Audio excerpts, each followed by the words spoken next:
2 months ago, I met Frank at a wedding in Lagos.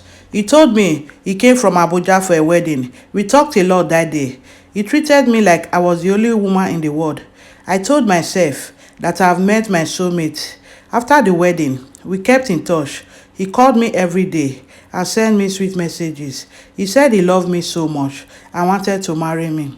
I told him that it was too early and fast, that we should give ourselves some time. He said he does not want to waste time because he does not want another man to take me away from him. So I accepted. 1 week later, he invited me over to Abuja to know his house. When I got to his house, I was surprised. He lived in a mansion with about 3 different cars parked in the compound. He's a rich man. He told me that he's a federal contractor. After some days, he took me to his family house in the village to introduce me to his people. His parents were so happy to see me. His mother even called my daughter-in-law. I felt special. She was so caring and nice. She made me feel like a princess. This made me to love the family the more. 2 weeks ago, we got married.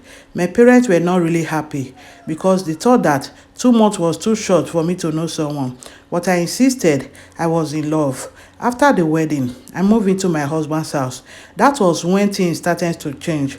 On our first night in his house, I went to bed with my husband, but woke up on the floor.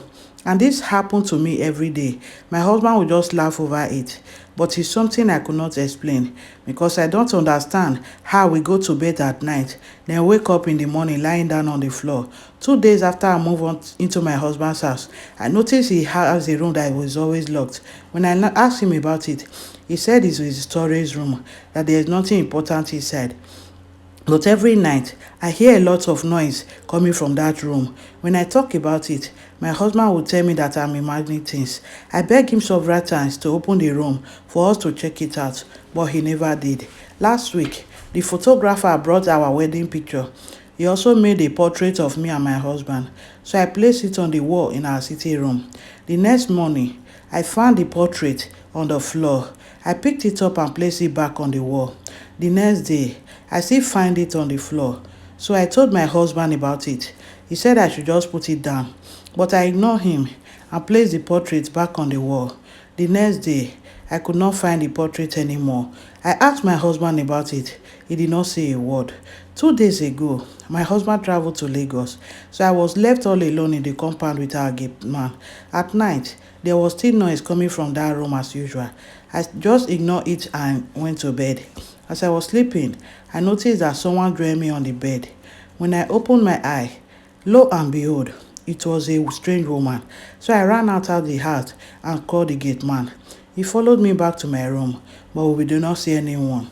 We checked the whole house, but there was no one in the house. So I begged my gate man to stay with me in the sitting room till morning. We could not sleep that night. We were just talking. I told my gate man everything that has been happening in the house since we got married. That's when this man opened up and told me that I'm not even my husband's first wife. He said I'm his wife number 3, the third wife. He said my husband lost his first and second wife, and this happened during childbirth. The next morning, I just picked my things and went back to my father's house. My husband is still in Lagos. He does not even know that I've gone back to my parents' home. Please, I need your advice. What do you think I should do? As I speak to you right now, I am pregnant for my husband. My parents has already said I should end the marriage. They are planning to call him to come and pick his bride price. Please, what do I do? My sister, it is well with you. My dearest sister, please, you don't need any advice, okay? Just obey your parents and everything will be all right. But please, you need a lot of prayers. Every day, you need a lot of prayer. I'm so happy you are back home. Go for deliverance. That anything that has been happening to those first, second wife that make them to buy in their delivering should not happen to you. And you will see that you will deliver like a newborn baby. And please, whenever you deliver, don't go back to your husband's house again. That is the only solution.